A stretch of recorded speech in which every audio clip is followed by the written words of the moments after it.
Eddy Mouchamali-Roy est mon nom. Je suis marié, le père de 3 enfants, 10 ans de mariage aujourd'hui.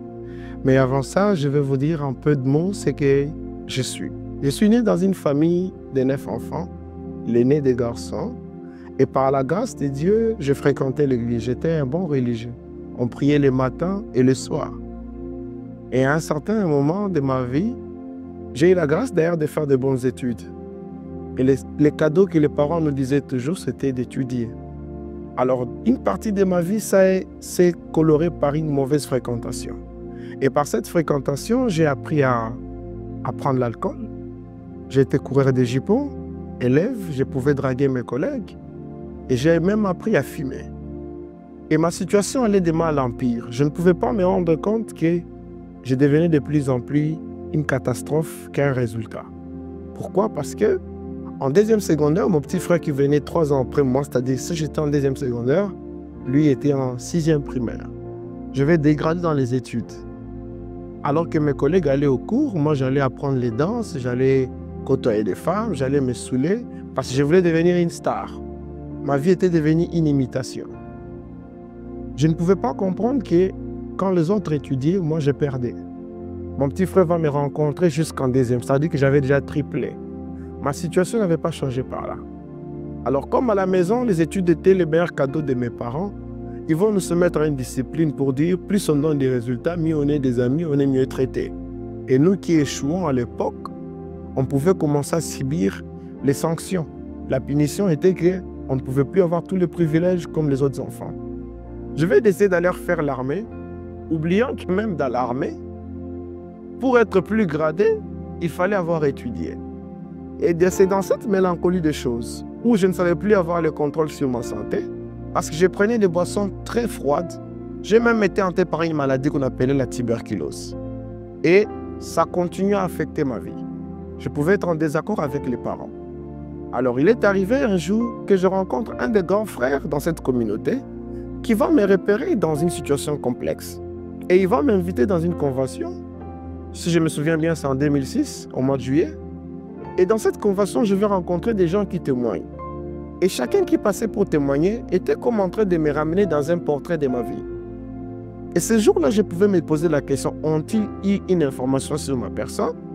Et je vais vous dire que le Saint-Esprit il existe. Chaque portrait de ma vie me ramenait à me rendre compte que j'étais devenu une catastrophe.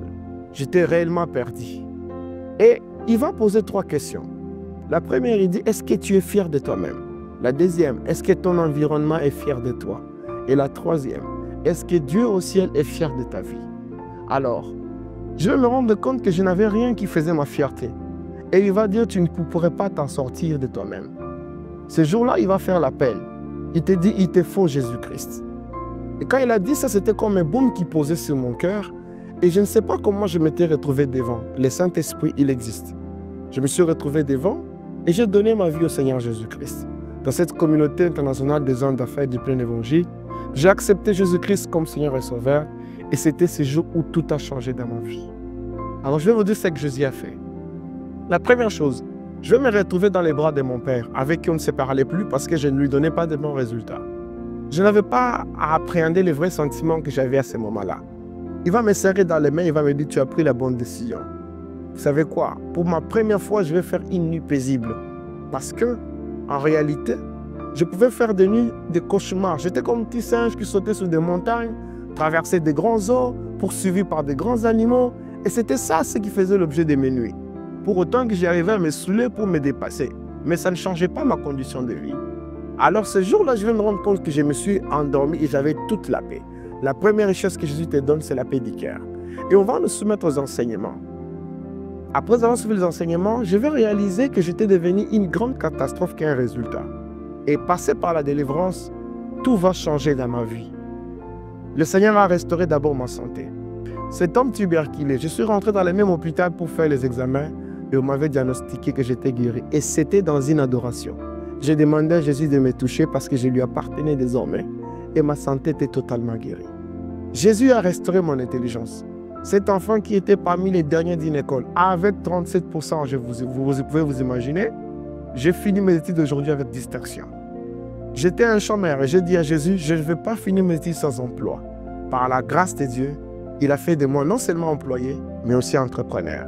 Je suis marié, père des 3 enfants et 10 ans de mariage aujourd'hui. Christ peut faire quelque chose de nouveau dans ta vie. Si tu l'acceptes comme Seigneur et Sauveur, c'est les jours où tu vas rencontrer la lumière. C'est lui la lumière, c'est lui le chemin, c'est lui la vérité. Il te faut Jésus-Christ.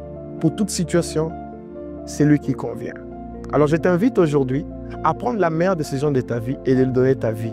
Et à partir de cela, tu prendras le couloir où le Seigneur sera ton Sauveur et ton Seigneur personnel. Que Dieu vous bénisse. Merci beaucoup.